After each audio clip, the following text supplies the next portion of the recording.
دايما بتلاقي نفسك بتفرغي كل مشاعرك في الاكل؟ بتروحي دايما للاكل اول حاجه لما بتبقي تعبانه، لما بتبقي غضبانه، لما بتبقي زعلانه؟ الاكل دايما بالنسبه لك هو الملاذ الوحيد؟ ازاي تتحكمي في ده؟ ده اللي هنعرفه في فيديو النهارده.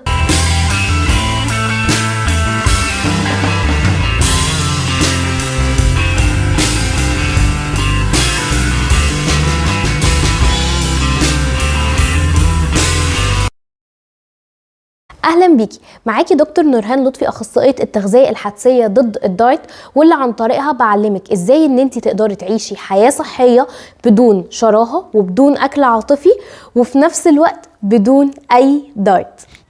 ما تنسيش تعملي سبسكرايب للقناه وتفعلي زرار الجرس عشان يوصلك كل جديد بينزل من القناه. ويلا بينا. الاكل العاطفي ببساطه، ايه هو الاكل العاطفي؟ يعني ايه اكل عاطفي؟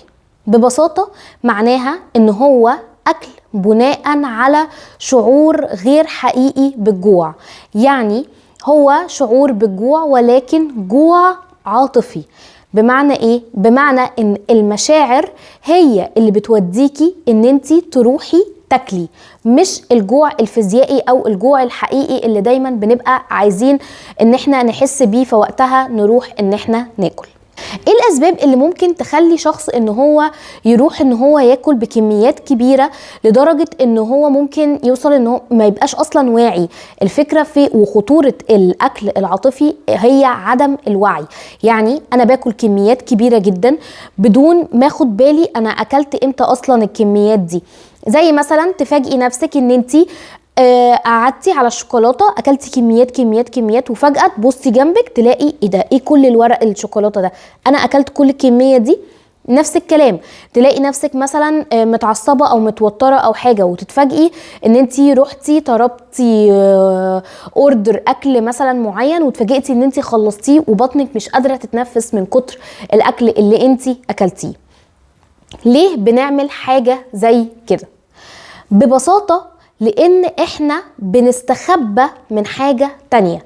يعني في مشاعر معينة تانية بتبقى موجودة جوانا، المشاعر اللي جوانا دي احنا رافضين ان احنا نتعامل معاها صح، او رافضين ان احنا اصلا نعترف بيها، زي مثلا الغضب، الزعل، التوتر. فبنلاقي نفسنا ان اول حاجة بنروح لها هي الاكل. هل التربية ممكن يكون ليها دور في حاجة زي دي؟ للأسف التربية ممكن يبقى ليها دور سلبي جدا في ان هي تسبب ان احنا نكون بناكل اكل عاطفي. زي ايه مثلا؟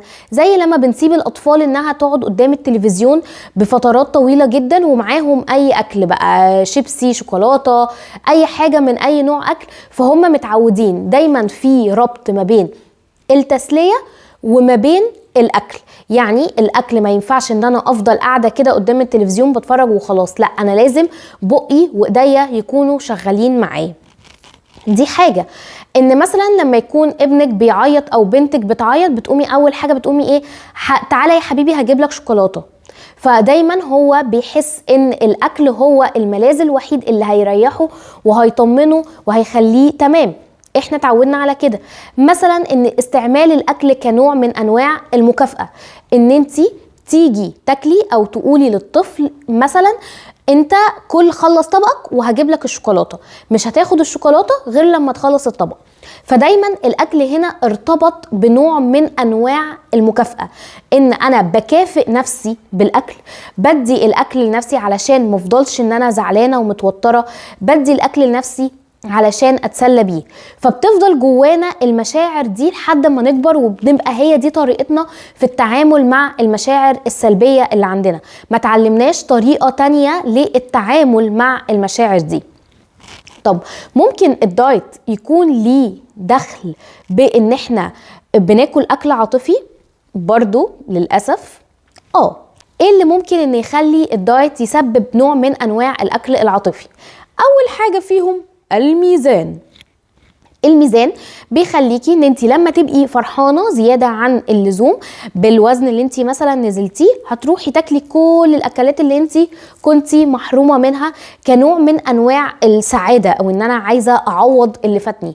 لو زعلتي هتفرغي مشاعر الزعل اللي عندك دي، وهتلاقي نفسك برضو بتاكلي كميات كبيره جدا بدون وعي علشان تعوضي احساس الزعل اللي عندك. ما تبقيش مثلا زدتي في الوزن وكمان كمان محارمه نفسي وكمان مش باكل.